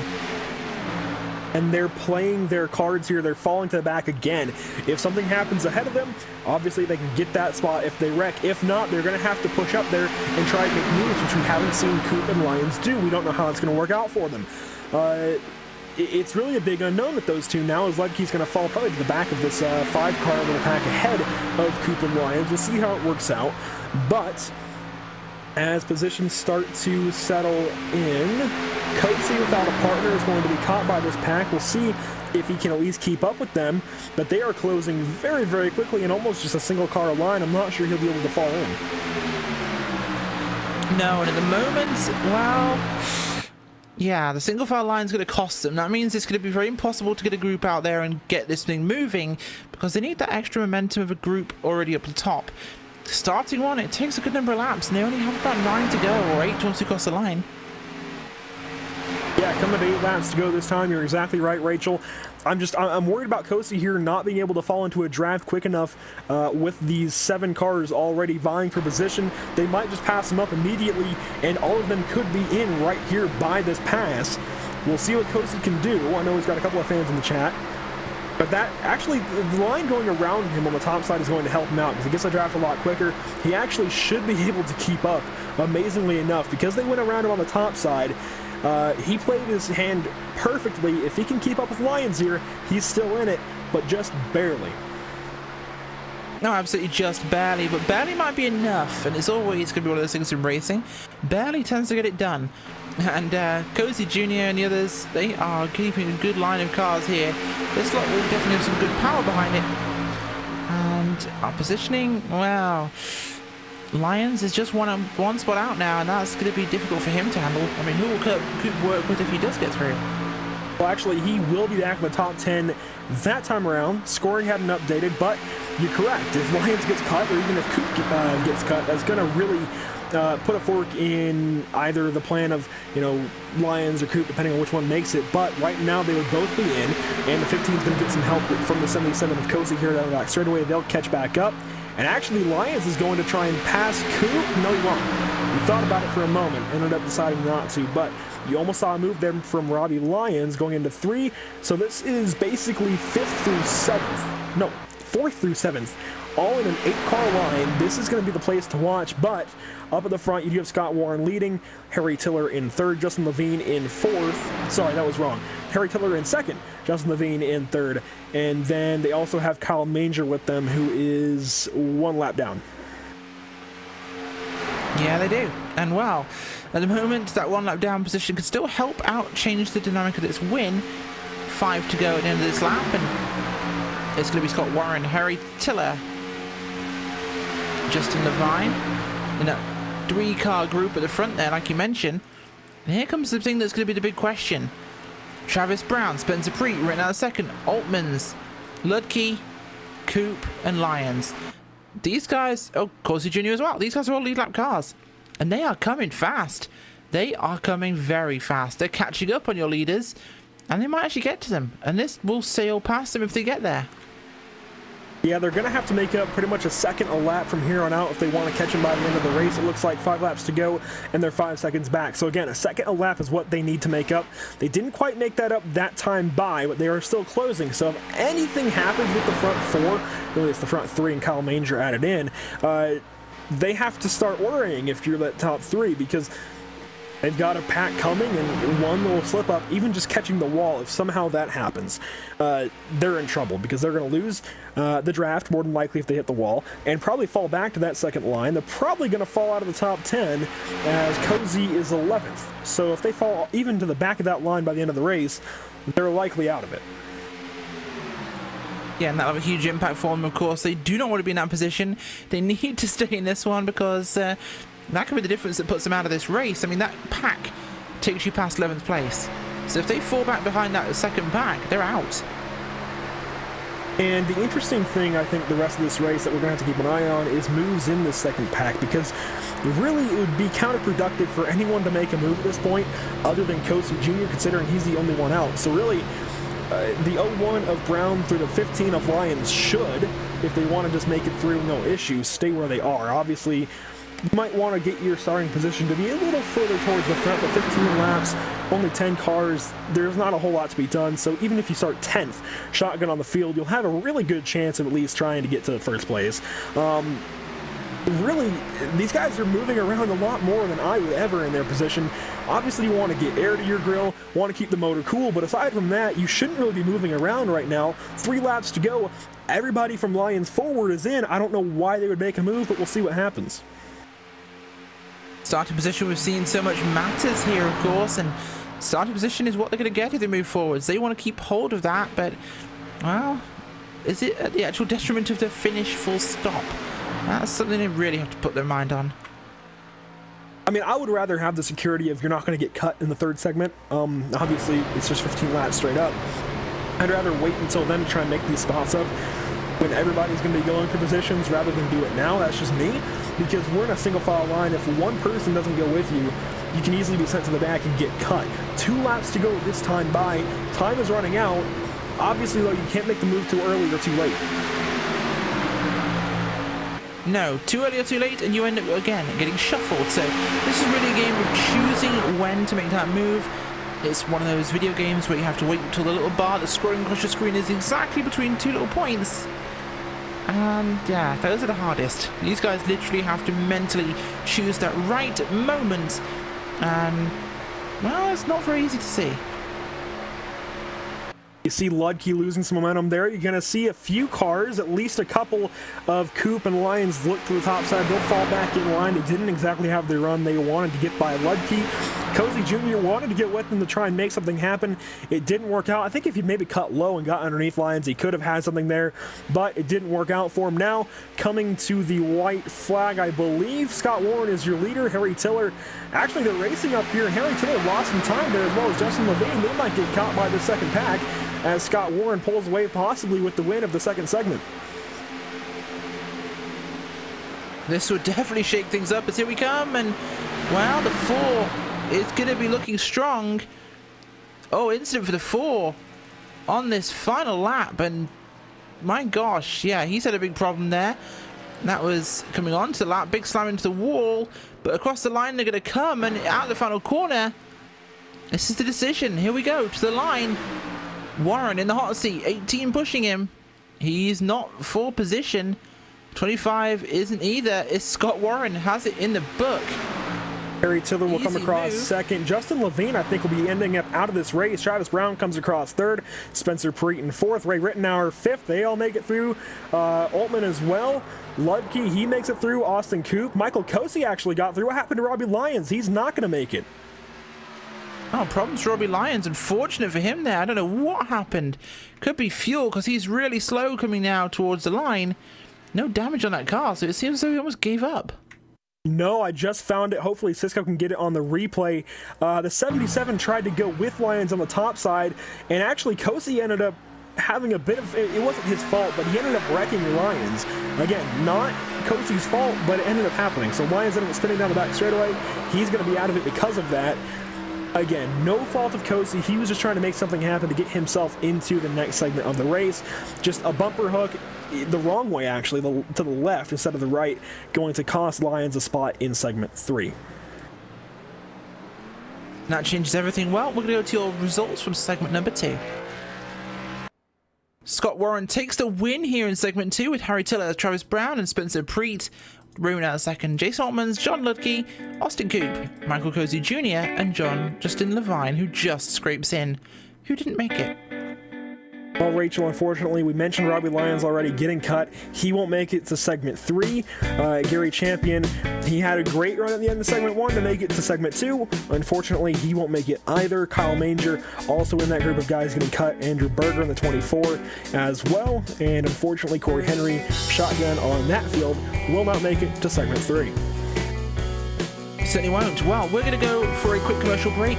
Stay with us. We'll be back for the final and third segment of 15 Laps of Fury.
The Triangle's biggest sports event of the spring comes to Raleigh on April 7th when the Cars Response Energy Tour visits Wake County Speedway. Tickets are on sale now for the biggest event to hit America's favorite bull ring in its entire history. The biggest late model stock car drivers like Josh Berry, Sam Mayer, Lane Riggs, and Deke McCaskill hit the quarter mile for a night full of action. April 7th, the Cars Tour at Wake County Speedway. For more information and tickets, visit carsracingtour.com.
was more than impressive, I have to say. I mean, the track is identical to the real track. I was blown away how realistic it is. Every little bump, every little spray paint, everything is exactly like you were there at the track. It was a great experience. This is a warm-up lap now. Tires to get warmed up. The engine. Breathe a little bit here when you go through that little bump there. And then it's flat pretty much all the way through here, just about. Hard braking. This is the slowest part of the track. And then I've done, you know, I did many races in Formula 3, Formula 2. And then I did the very last race they did there in Group C in 1983 in the 956 Porsche. That's when Beloff got the lap record at the 6:11. I think I was second on the grid with the 6:14 or something, which was, I mean, those cars were awesome around there, of course, like any car is, you know, that speed. And this is the corner of all corners here, the Schwerenkreuz. Flat all the way into it. And then trail brake all the way into the apex here. And then hard at it again to get good speed down the hill here. Mega fast down this hill here. Just jump from one apex to the next. Gotta be super precise here.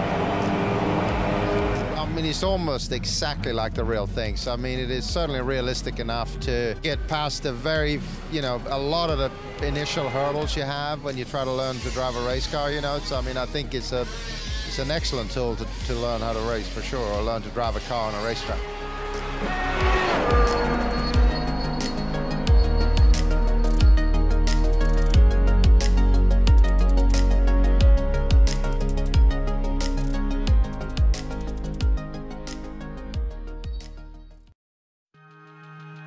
Welcome back here to the Superspeedway Cup Series and presented by Sunwest Construction on LSRTV. Rachel Andrew bringing you back to the action here for final segment of tonight's race. 15 laps to decide our winner of the All-Star race in this season. And, well, Andrew, it's been exciting so far. And we've also had some shade thrown in the intermediary time. Yeah, it's really been interesting, even just to watch the chat, because a couple of drivers took to the chat here on LSRTV to kind of let their feelings be known, and we won't exactly go into it too much, but if you're watching over on the YouTube side of things, of course, you can definitely check it out. A couple of guys definitely making sure that we know their thoughts, and as we get ready to grid up, man, 10 cars, 15 laps should be exciting. Should be for sure, and wow. Oh, it's going to be good. Yeah, it's going to be really interesting. No pit stops in this race, still the 55% fuel rule, so it's just going to be straight up racing, and I believe, yeah, we're getting ready to grid up. Rachel? We are indeed, as I'm still trying to load into the sim here for this final segment, so... Oh, 10-4, I'll go through the top 10 then. Through the top 5 at least. We've got Scott Warren winning segment 2. He'll move on and be starting in the first position. Harry Tiller to his outside in the 69 car. Row 2 gives us Travis Brown in the 01, followed by Spencer Preet to his outside. Right now we're starting off in the 5th spot in the 87. Have you loaded him yet? Nope, still loading. Alright, so then that's going to be Jason Altman's in the 97 to his outside. In the outside of number 3, John Ludke gives us starting spot number 7 in the 50. Austin Coop to his outside. We've been watching him quite a bit in this last segment. He starts 8th. Michael Kosey barely made it in with a bit of an unfortunate move there for Robbie Lyons, but hey, Kosey made it in. That's what matters. He'll start off from the 9th spot with Justin Levine to his outside. Certainly will, and well, we're going to get ready to go to our final 15 laps here. This should be over in almost no time whatsoever. Feels like this race has flown by tonight with no cautions. Yeah, it's gone really quickly, especially for 75 laps. Granted, you know, we've only had the 2, I guess, technical cautions of the stage breaks, I guess is what you can call them.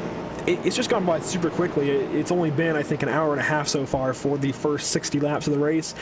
At Talladega, that's good, because normally you get caution after caution for a little while, then you might settle in, get a run or two in, and you get back to some cautions. So it's been a really good race, I think. A lot of big moves, a couple of wrecks as normally happens at Talladega, but for the most part, it's actually been pretty clean. Just a couple of incidents, and hopefully that stands true for segment number 3 as well. We can certainly hope it does, as the field now getting ready to start, and that is weird. I hear a horrendous loud banging sound. Yeah, that's interesting, but up at the front at least, again, Scott Warren and Harry Tiller will be your front row. I think these guys were kind of a good couple of sleeper picks, at least in stage number 2. They made a lot happen towards the end there. Obviously came home 1-2 in that segment. That's why they're starting on the front row. I think Travis Brown is going to be one to watch, though, as far as somebody who can get up there and control this race. You obviously also have to count in Justin Levine, and Hinderberger isn't in the field. So then I think John Ludke was another sleeper pick, and a couple of others as a couple of really sleeper picks. We didn't see a whole lot of guys controlling the race get in, but we're coming to the green. I'll turn it over to you, Rachel. Certainly will. The pace car pulls off the track and field under the command here of Spencer Preet. Austin Coop on the front row with him. Actually, that's Harry Tiller. This one's not in the right order for me.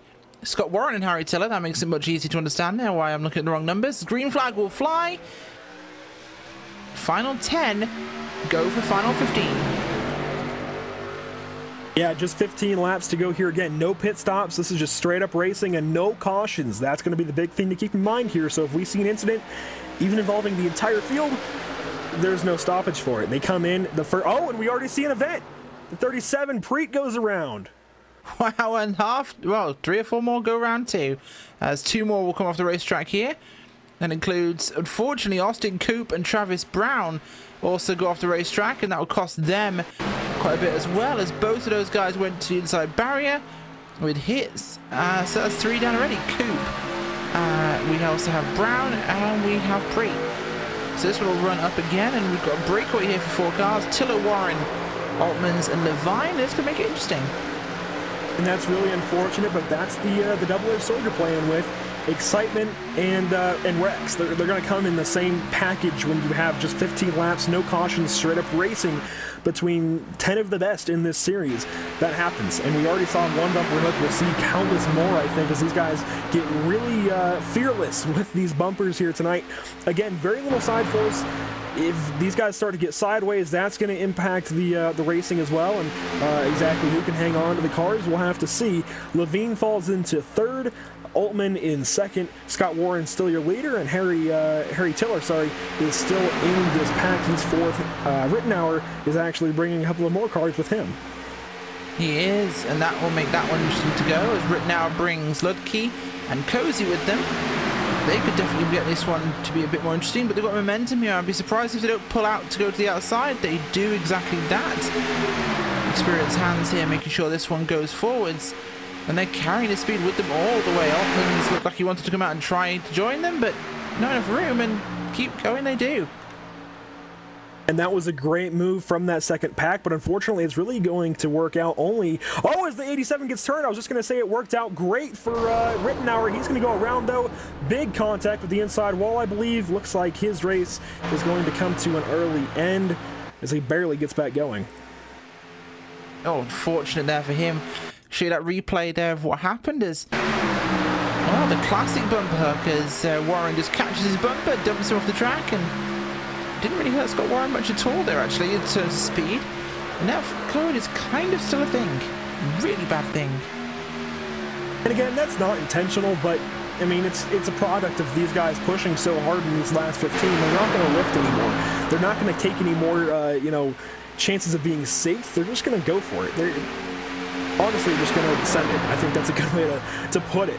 They're just going to go for everything here in these last 15 laps. Now almost in the last 10. We've got 3.5 in the books, as Altman might lose the lead here. Ludke has a pretty good run with Cosi Jr. on his bumper. Those guys are hooking up pretty good on the top side, even just 2 cars versus 4. Yeah, absolutely. And, well, the 97 in a good position here, and he's been a bit of a sleeper one of our most potent drivers, and with a lot of the big guys out early on, this has definitely been a more equal race, I think, with having lost some of the big powerhouses in the series. Really brought this one down to an even level, and look at this, 6 cars all in contention for this thing. 5 down, 10 to go. Yeah, and again, like I've mentioned a couple of times, Rachel, I'm not totally familiar with these guys, but it was easy to tell who the powerhouse drivers were and who the sleepers were, and I think this whole top 6, pretty much aside from Levine, is probably a bunch of sleepers, because I've seen Levine really control the race a lot when he can. But aside from that, these guys were kind of laying back in the first and second stages.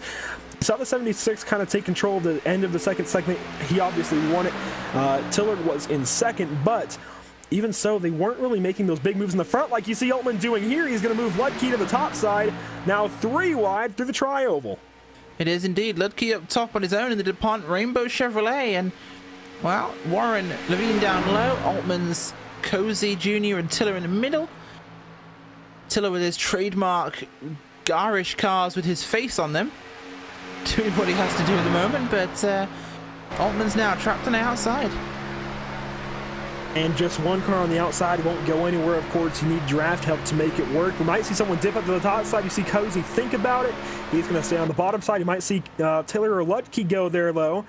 Ludke thought he's going to stay low for now, but Altman going to get shuffled out at least of the top 3 spots. Now Warren, Levine, and Cozy make up your top 3. I know a lot of guys in the chat are pulling for that 77, so now he's back into things, and Tiller moving through on the bottom side with help from Ludke. So Altman going to go all the way back to 6th place. Just 6 cars in this front pack. Travis Brown was wrecked earlier, Rittenauer as well, and actually those guys are racing Brown, Rittenauer, and Coop in a pack as Preet has fallen way back in a huge bump from Coop to the 01. It's going to totally dent the back end of the 01 of Travis Brown. Yeah, it really is. And Travis Brown needs to try and keep himself in a position there. Unfortunately, with Coop and Rittenauer, he's now back towards the end of this thing. They're really kind of out of contention here as we're halfway through the segment. Warren, Levine, Cozy Jr., Tiller, Altmans, and Ludke will really decide this thing. 6 cars. Well, by virtue of time and no need for a pit stop, but they've kind of got this one to themselves. Yeah, and I think the big thing that played into effect and really changed up the race dynamic earlier was those pit stops in the middle of the stage or whenever they wanted to take it. We saw a couple of guys come in right in the center of segment 1, a couple of others come towards the start of segment 2 and the end of segment 2. It was really a lot of fun to watch them try and play with that, but now it's just straight up racing. Been mentioning it this whole 3rd segment. You see Altman getting a run on the top side, Ludke trying to help. That's going to force Levine and Cozy to try and make something happen. Cozy, I think, goes to the top side, and now Tiller following him to the top. Yeah, Tiller has followed up to the top, and that powerhouse means 4 cars versus 2. The top side will actually bring us some really good momentum here, and they're going to definitely have to try and move forwards, but they've got a good run. See, this is happening now. Altmans takes the 50 of Ludke with him. But Altman's just pulls down on his own. It's all every man for himself here in this all-star race. Altman playing Pied Piper, and he's going to get turned. The 97 goes around to the start-finish line. He keeps it off the wall for now. He hits it. He almost kept it off the wall. He's pretty much out of this race, though, as that's going to move Scott Warren and Gary Ludke back to the front. Or, sorry, John Ludke. I don't know why I said Gary, but John Ludke now 1st place. Scott Warren trying to battle back on the bottom side. He has Justin Levine to help. Now only 5 cars in that front pack, coming to 6 to go. It is 5 cars. Half your field will decide this finish. And wow, it's going to be a good finish as well. 5 guys all to claim glory in this all-star race. Every single one of them really needs it. It could certainly impact the seasons of some of these guys. The, should we say, momentum of having won a round, even if it's a non-points event, will help when it comes to progressing well in the points races. Going to go past the number 87 written out the second there. No question in terms of speed. Ludke in a fantastic position right now, but 4 cars behind him, he's got to feel threatened. Yeah, and you mentioned the momentum moving forward through the rest of the season. It's not quite like the NASCAR Cup Series where there's a big developmental impact. You know, winning at home in the All-Star race is big. Granted, you know, this is a big wild card, so you don't really have that impact, but just having the confidence moving forward that you won something in the series, and it was one of the big events, the All-Star race, that has to be huge. That's a lot of confidence moving forward. You'll feel a little bit better as a driver, so if they can go ahead and win this thing, whoever it may be it Ludke, Warren, Cozy, whoever it is up in this front pack of 5 cars, it's going to help them out a lot as we come to 5 to go, sorry. It's going to be crazy as we come down to it. Tiller pushing Cozy on the top side, trying to make something happen. It's just so tough. They are catching Coop and Brown, though. That could play into effect. absolutely could play into effect as they come straight past those guys without even attempting to hook up. Down to the low side goes Warren. Levine, sorry. Levine's almost dropped himself out of this one. Not sure what he's doing there, but Levine has almost deleted himself from the equation, leaving 4 there. Maybe he sees something the others don't. Maybe he sees another wreck coming. Oh, he's dropping back to hook up with Brown and Coop, as they've actually just gone down a lap. Maybe he sees a wreck coming in the final couple of laps here. We only have, as they cross the line onto lap 12, we'll have lap 12, 13, 14 and 15, so 4 to go. It's going to be close. That's not a bad move, actually, by Levine. We saw a couple of those moves work earlier on. I think the biggest one was actually Corey Henry moving forward with the stage number 1 when he actually played with a couple of lap cars. A really different situation, but at the same time, utilizing the lap cars. I don't think it's going to work out quite like that for Levine, though. He has to go way back there to the 53 and the 01. I just don't think it's going to work out for him, unfortunately. Really hoped he can make that work, but I don't think they're kind of wanting to play a catalyst in the situation. So now it's just down to 4 cars. Like you said, Levine just deleted himself in the situation, but he still has a bit of a small draft. If these guys wreck themselves up front, he might be in it, but it's going to be tough with so few laps to go. As you see, Cozy and Ludke go back to the top side. They're now going to make it more interesting. And the double file battle here is exactly what Levine wants. It's a bigger hole for him to try and get some draft off of. Now massively helped him, of course. 2 versus 2. This is almost like Xfinity Racing as it should be. 2 pairs of 2. Who can push who hard enough? They will decide this thing because onto 14. We'll have 2 to go as we cross the line this time by. And it's looking like it's going to be Warren versus Cozy, but will Ludke and Tiller drop them and go for the win?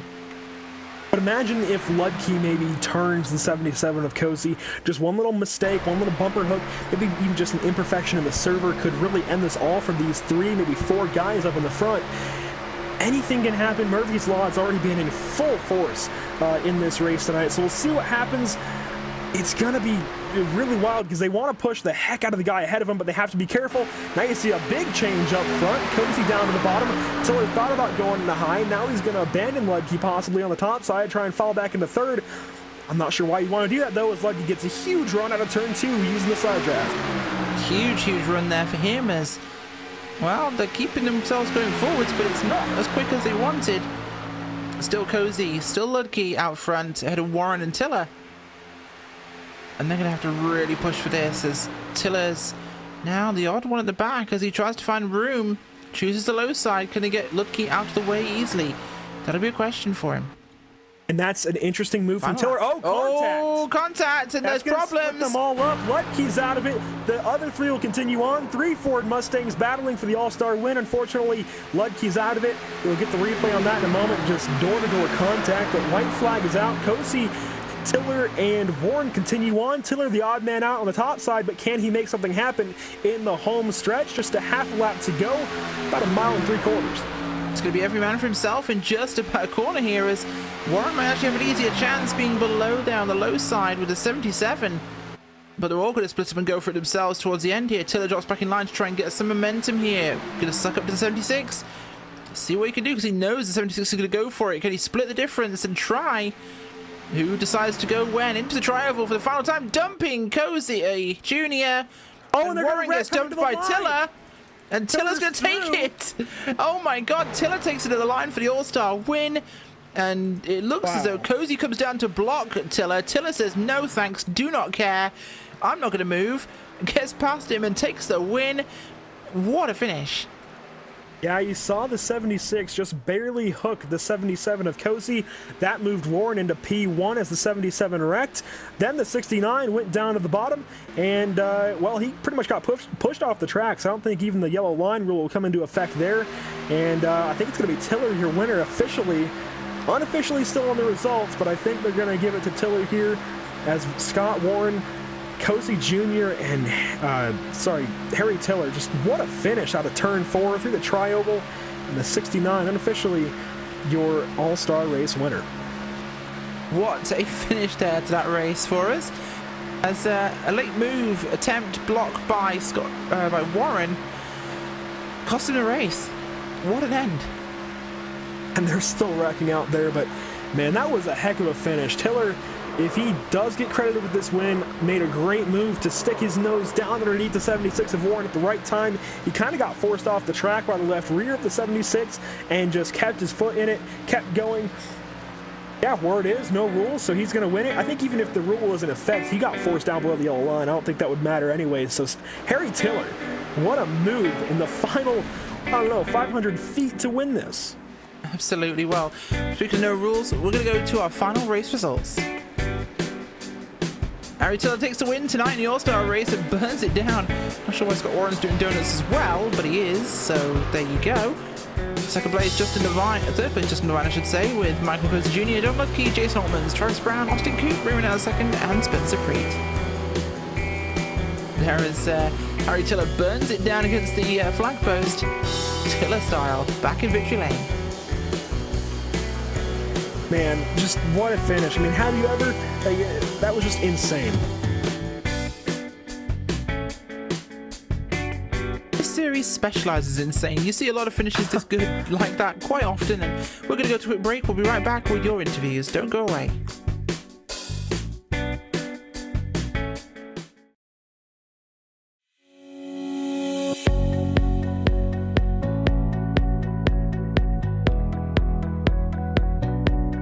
So obviously you guys have come from the virtual world to reality. What do you think about it?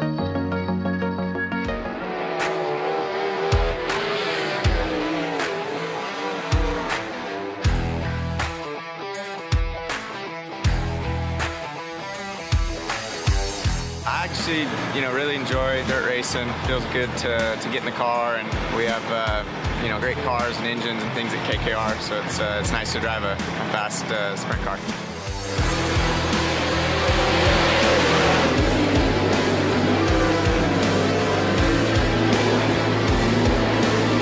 Couple of separate lines developing, three wide action on a turn two. Craig Kitzer, Casey Kane, and Garrett Pittman going at it.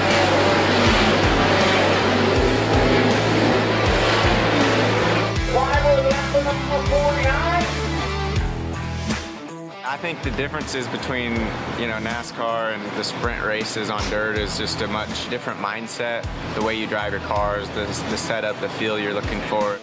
I think one of the hardest things to tell as a fan is when you're watching a race, whether it's a NASCAR race, a dirt race, is just what's really going on in the car. With iRacing, you can get the way that the track's changing, which they've done a great job in how the track changes throughout the night or throughout the race, just to try to capture it and let the fans play it and realize, like, man, there's actually a lot going on, and you can't always see that when you watch a race. So I think it's pretty neat. It's, enjoyable for me, but at the end of the day, it's actually much of a simulation, and there's a lot of ways that you can learn from that. And, early on, it was neat to look at the Cup tracks that I was going to, places that I had never been. So I think it kind of gives you a head start leading into a weekend. It's pretty real life, and that's pretty neat.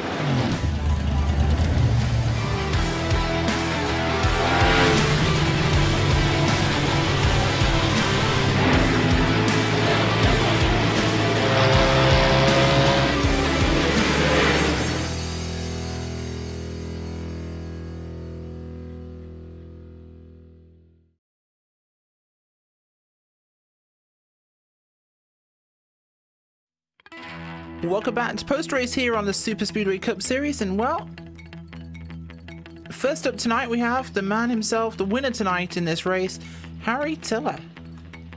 Hi, you guys doing alright? Yeah, but not as good as you, I think. I don't know. I'm I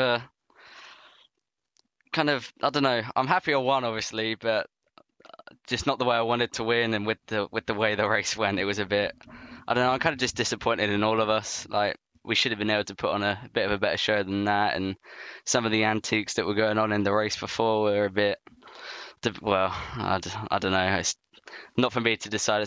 It's for Rod to choose what to do about them. But no, I'm happy to take the checkered flag. Just I didn't like it that I had to go under the yellow line, but I was kind of forced under there, and you can only take what you had to take and take the win. So yeah. Running to the end of the line like that, it's kind of a fair game to go for it and say, you know what? Yeah, I'm not moving. This is for the win. It's the All-Star race. It's not a points race, of course. It's just for the bragging rights. But Of course, do you think the lack of cautions changed the dynamic tonight? Yeah, it completely changed the way I race as well. Like, obviously, you guys know I'm more of an aggressive driver out there, and I'll push. We know. Push going, yeah, I'll take it through wide, and I'll put it in positions that most people won't. But I was really conservative tonight, and you can see that through all three races in the Open as well. I was just doing what I had to do to get to the final race, and I'm just fed up of winning these non-points races. Why can't I get one that's actually counts? It's just, I need to get one in the actual season instead of winning all these ones that don't matter really. The eternal question. Well, congratulations, Harry. Who makes it work for you guys on the 69 car? I just want to say thanks to Travis, Preet, and Cozy for being teammates. Thanks to Richard Reagan and Corey Smith for the first race when something went wrong with whatever my computer, but they helped me get through the Open. And thanks to everyone on Cozy's stream, all the people that come out and watch his stream and sponsor on his car, because they make it a lot more fun during the race. And yeah, just happy to win it for them. There you go, Harry Tiller coming on today with the win. Congratulations, Harry. Thank you. Well, of course, that finish was super, super tight. And of course, coverage of this series is brought to you by Dual Wheel Timing. It's the official timing software of LSRTV. Whether you spend your time on the sim behind the wheel, on the pit box, or on the spotter stand, JRT is the go-to software for iRacing timing and scoring analytics. Get yourself a basic download or get a pro version today at joel-real-timing.com. And the man, of course, that was just out of it, of course, there, in terms of timing, was Scott Warren. And Andrew standing by. Well, Scott, what a finish. First off, just what was your whole side of things coming out of turn 4 the start-finish line? Well, you, me, and the birds and the bees know that any move that I made, 69 was going to follow the 77, and Mike started blocking pretty early. So he kind of made my choice for me, spun off the front, and then Harry ducked down inside like he had to. And when he came over TeamSpeak, and he was kind of apologetic as we were getting to the finish line, man, that's how that race should have ended. And I knew what I had to do. He knew what he had to do, and that's how it went down. It was good. It was a good race. I hope the watch was as entertaining as it was driving. Oh, believe me, it was entertaining, and fans were quick on the YouTube chat to take sides, but it sounds like it was all just good fun. No points at stake. Sounds like it was really just any man for himself from that last, 500 feet, and you saw what happened. The 69 barely got to the inside of you. Were you just trying to block Tiller down? Were you trying to force him? What happened there? What was that move about? Well, I already caught hell from Jorgensen TeamSpeak after that for not making a dead left turn. I made kind of a half left turn to door slam Harry a little bit coming to the checkered, but he's in the number 69, and I was only taking out cars with 7 in the last number. I took out the 77, the 87, and the 97. So apologize to those guys. Harry just had the right number tonight, made the right move, and didn't want to Stenhouse him. Yeah, for sure. Well, I mean, obviously it sounds like a pretty good precedent to win the All-Star race and move on through the season. A big confidence builder, but even to come second place, does this help moving forward? It's not really a great analog. We're running the B car tonight, which is tough when we're running the A car every week. Shout out to Travis Brown because he was defending the hell out of that thing. But it'll be nice to get back into the A car next week. It's fun running up front with guys that are really competing hard to win and doing it for the most part clean as hell. But again, I want to shout out to Ray and Jay and apologize to those guys spinning off the front of my car. I was holding her dead straight. Not sure what happened there, but we'll come back next week, points paying race, and we'll try to maintain our top 5 there. It looked mostly just like the infamous bumper hook, but who makes it happen for you in that number 76 car? Well, first and foremost, every week, week in, week out, Rod Flag in the 23. Rod, I really appreciate what you do from week to week. I love listening to these broadcasts, watching these broadcasts after the race. So you LSRTV guys, and hi to Rachel from my fam. Obviously, hi to Carrie, my girl, my 2 sons, and yeah, this is War Ford Fusion. Ford Mustang tonight. It was a lot of fun to be up here on LSRTV. Sounds great. Good talking with you. Cheers. We'll see you next week. We certainly will. Well, of course, what a fantastic race we had tonight. We haven't got third place to chat to, but if you enjoyed tonight's race, don't forget you can check out more stuff on LSRTV this weekend. Saturday at 9 p.m. Eastern, we have the BRL Outlaw Modified Series. Of course, they're at Langley. Check out that one at 10:50, I think it is, or 10:05. Yeah, 10:05 tonight on Saturday night. The USR BNC Lawn and Landscaping Truck Series. They're at Watkins Glen. That is always epic. And Sunday at 9:30 Eastern, CEA American Pool Supply Truck Series at USA International for short track trucking. Don't miss it. This has been LSRTV. I've been Rachel Whiteford. I've been joined by Andrew Cardinal IV and Cisco Scaramuza, of course, always on the cameras. Thanks for joining us, and good night.